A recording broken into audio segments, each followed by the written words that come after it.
Welcome to Recurring Insight. It's the beginning of your upkeep, so it's time for another episode. I'm your host, Michael, and let's dive in. Today, I'll be doing the first sweet guide for the channel, and we'll be going over counterspells. I think it's important to first establish what I mean by a counterspell. I'm specifically referring to spells that can interact with other spells. This doesn't extend to cards that provide protection, like Giver of Runes. This also means that silence effects like Silence, Ranger Captain of Eos, and Hope of Jirapur are excluded, as they can't deal with spells already on the stack. I'm also going to exclude sorcery speed counterspells. I recognize that's a bit of a misnomer, but I'm referring to permanents that can be used to counter spells. Additionally, I'm expecting this video to be long enough as it is, so I'm only including cards that are in a deck on the database. There's a link to the database in the description. Alright, now that we've got the guidelines established, let's break it down. To start, we're going to go over the counterspells that are automatically included if you're running the colors. If you're not running them, you need a very, very good reason. We've got the blue ones up first, which are the most iconic. Dispel, Flusterstorm, and Swansong all make it in because although they are narrow, there are enough instants and sorceries in the meta that they're worth running based on their mana costs. Mental Misstep is also narrow, but cEDH trends towards lower CMCs, so there are enough 1 CMC spells for it to be worth it. Looking at you specifically, top of deck tutors. Additionally, as I've said before, Fire Action Mana was a horrible mistake, so it's pretty much free. Force of Will is also free, and it's universal.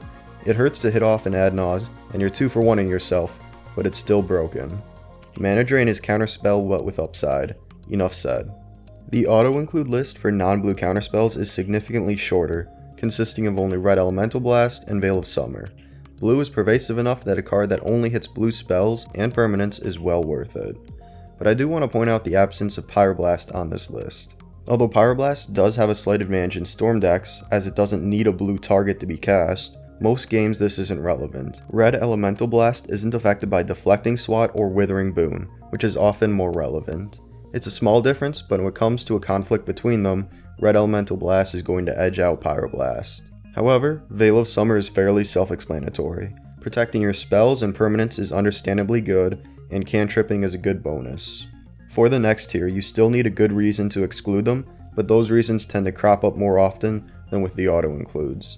For example, Deflecting Swat and Fierce Guardianship are both extremely powerful, but they are only good if your commander is on the field, which means they're better with low CMC commanders. That being said, decks that rely on their commander despite them being a higher mana cost, like Chulainn and Elsha, also run them. Dovin's Veto is an uncounterable negate, so you literally can't argue with it. Due to the cost, it doesn't see play in super proactive decks, but it can do a lot of work in mid-range and disruptive decks. There are a couple main reasons to play Force of Negation. If you're in mono blue or UX, you're running it to increase the interaction density. If you're a Turbo Nause deck, you're running it to protect an end step ad nause. If you're a control deck, you're running it as another free counterspell. There's a lot to like about it. Active Negation serves a variety of uses, but it's at its best when it's protecting your combo. Really, it's mainly excluded from Storm and extra turn decks. When I say Storm, I mean true Storm, like Riel, not like Kess. Counterspell, as the OG, deserves its own slide. It's a good universal counter, but there are 2 issues. It's 2 CMC, and it requires double blue. Due to this, extremely proactive decks and 4 or 5 color decks would be the only decks that don't run it. The next section covers spells that see a decent amount of play, but with these, you need a reason to include them, rather than a reason to exclude them. Miscast and Spell Pierce actually see more play in mid-range decks rather than proactive decks, although these certainly have a spot there. However, they're mainly used to survive the early game. Looking at you, ad nause.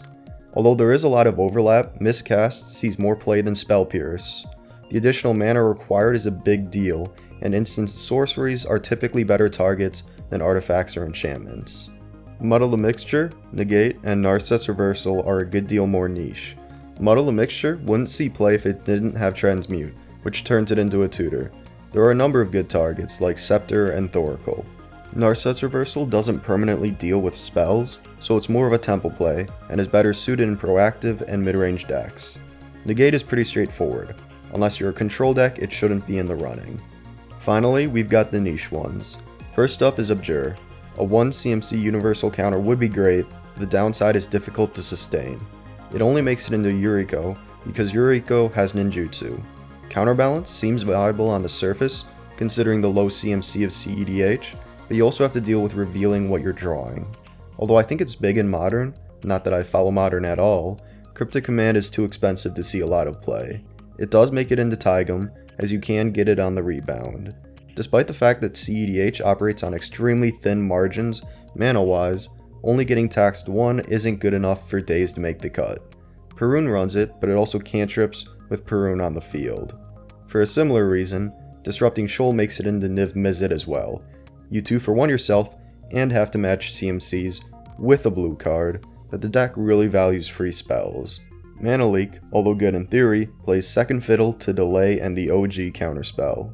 The only plus side is the mana requirement, and decks with more colors have access to more interaction. Mindbreak Trap is a little sketchy, as it's garbage without being able to cast it for free, but it does make it into Azami and Yuriko. Misdirection is slightly more viable, although it only sees play in mono blue and 2-color decks. It's used to protect commanders that are essential to their strategy, and shines when those commanders are expensive. Mystical Dispute is essentially a worse Pyroblast in blue, but it serves a similar purpose as Misdirection. It only sees play in a couple of decks that have a 4+ CMC commander to protect, like Taigam, Teferi, and Perun. Although only dedicated control decks like Perun and Rashmi run Spell Sneer, there are quite a few viable targets that I can hit. That being said, it is too narrow to make the cut unless you are an extremely focused control deck. Stifle only sees play in Fibblethip, and that's it. Despite Thorkel being the best win con in the format, if you have access to Stifle, you have access to better answers. Tasigur is the only deck that runs Stubborn Denial.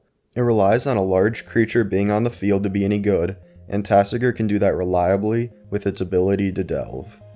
Unsubstantiate is only run in Thrasios and Bruce and in Teferi. It's a versatile tempo card, but it's severely hindered by being unable to deal with things permanently. I honestly think Burnout and Fork are a little underrated, but they're still not very good. Blue has better counterspells, white and green have their own ways of interacting, and have access to more stacks pieces, so they'd likely only be considered in mono red and Rakdos builds. Ricochet Trap is in the same boat as Burnout and Fork. Tybalt's Trickery, however, is a true counterspell. That being said, it does have a potentially devastating downside, so it would work best to protect your own combo or stop someone else's. Although it's not being run in many decks right now, I do think it should see a lot more play in red decks that lack blue. Imps Mischief is near the bottom of the barrel in terms of interaction, so it mostly sees play in Rakdos decks and mono black decks. Muckdrub is even worse, and only sees play in Anye for obvious reasons. Autumn's Veil is significantly better, and sees play in most green decks that don't have access to blue, as it can protect your spells and creatures. Countersquall isn't great, as 2 life isn't worth the stricter mana requirement, and Negate doesn't see too much play by itself. It is only run in Sig, River Cutthroat, as the commander actually cares about opponents losing life. I was rather shocked at how little play Drown in the Loch sees, but I suppose it's understandable. Its mana cost, versatility, and graveyard requirement means that only mid-range and disruptive decks can properly take advantage of it. UBX decks tend towards faster decks as they have access to Ad Naus. Izzet Charm is close to being playable, but it only makes it into Riel for its discard synergy. All of the modes are useful, but each mode just misses the mark of playability unless you've got a specific synergy with it. And there we go, that about covers it. I hope you enjoyed watching and that this was helpful.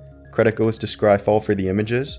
The script will also be linked in the description for easy reference, as will my Insta and Twitter if you want to hit me up there.